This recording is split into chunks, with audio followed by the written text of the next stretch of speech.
បាទជំរាបសួស្តីពុកម៉ែបងប្អូនបាទថ្ងៃនេះអត់បានធ្វើការទេហើយក៏សម្រាប់ចឹងហើយសម្រាប់ចឹងហើយ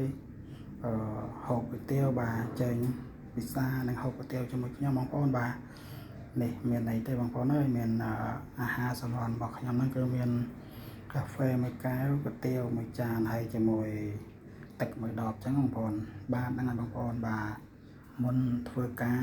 ពេលតំណែទៅក៏បានហូបទៅចង្ការទៅក៏អត់បានហូបតែថ្ងៃនេះថតជាវីដេអូហូបបាទហូបអាហារសម្រន់មុននឹងទៅធ្វើការបាទហើយនេះក៏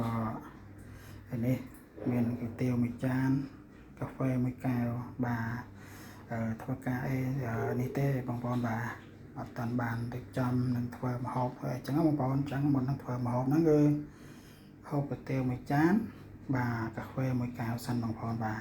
ហ្នឹងហើយបងប្អូនបាទគុយទាវសាច់គោមើលទៅរឿងទំនោរមិនគេដែរបងប្អូនទិញពីផ្សារមកទេបងប្អូនបាទអញ្ចឹងមានកាហ្វេមានគុយទាវបាទគឺប៉ុណ្ណឹងគឺរួចបាទនិយាយទៅហាសម្រន់ហ្នឹងគឺ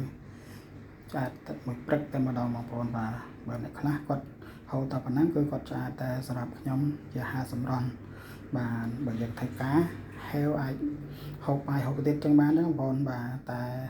បើអត់ធ្វើការហូបតែប៉ុណ្ណឹងទៅអត់សោកឃ្លានតែថាធ្វើការគឺហេវហាស់ឃ្លានចឹងណាបងប្អូនបាទអញ្ចឹងមានអីទេបងប្អូនបាទមិនតែហូបទាវបាទហូបយូរម្ដងទេបងប្អូនដោយសារអត់សូវបានទៅផ្សារតែណាមួយភាគច្រើនគឺខ្ញុំមិនសូវហូបគុយទាវទេចូលចិត្តហូបតែបបរគ្រឿងបបរអញ្ចឹងទៅបងប្អូនបាទតនេះត្រឡប់ទៅធ្វើការគឺបើមិនបបរគ្រឿងទេក៏បាយក៏អត់សូវហូបដែរបាទចាំហូបដល់ពេលម៉ោងធ្វើការហើយបានហូបអញ្ចឹងបងប្អូនបាទហ្នឹងហើយបងប្អូនខ្លះក៏នេះថតទៅហូបថតទៅអីអញ្ចឹងហ្នឹងហើយបងប្អូននេះធ្វើមិនទេបងប្អូនបាទវីដេអូMMO ដៃថ្មីមិនតែប៉ុណ្ណឹងបងប្អូនបាទមិនមានការថតការផុសគឺបាទ MMO ទៅមុខអត់រួចទេហើយមិនខានខ្លាយខ្លះចឹងបងប្អូនបាទហ្នឹងហើយបងប្អូនដៃចាស់គាត់ដឹងហើយបងប្អូនបាទខ្ញុំ MMO ដៃថ្មីបាទចឹងហើយសូមបងប្អូនកុំធុញអធិស្ឋានផងបងប្អូនបាទ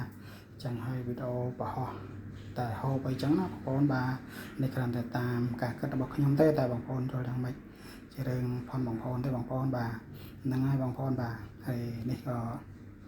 ហូបកាហ្វេបាទមួយកែវហ្នឹងទៅជាមួយគុយទាវមួយចានហ្នឹងគឺ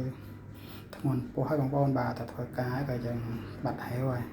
អញ្ចឹងចាំតែពេលយើងធ្វើការហើយក៏យើងហូបបាយហូបអីទៀតអញ្ចឹងណាតែថ្ងៃនេះខ្ញុំអត់ធ្វើការទេថ្ងៃនេះសម្រាប់អញ្ចឹងណាបងប្អូនបាទហ្នឹងបងប្អូនអរគុណច្រើនបងប្អូនបាទវីដេអូរបស់ខ្ញុំក៏មានតែប៉ុណ្្នឹងហើយអរគុណដែលបានតាមដានទស្សនាវីដេអូរបស់ខ្ញុំបាទអរគុណច្រើនជម្រាបលាបាយបាយបាទបងប្អូនបាទអរគុណ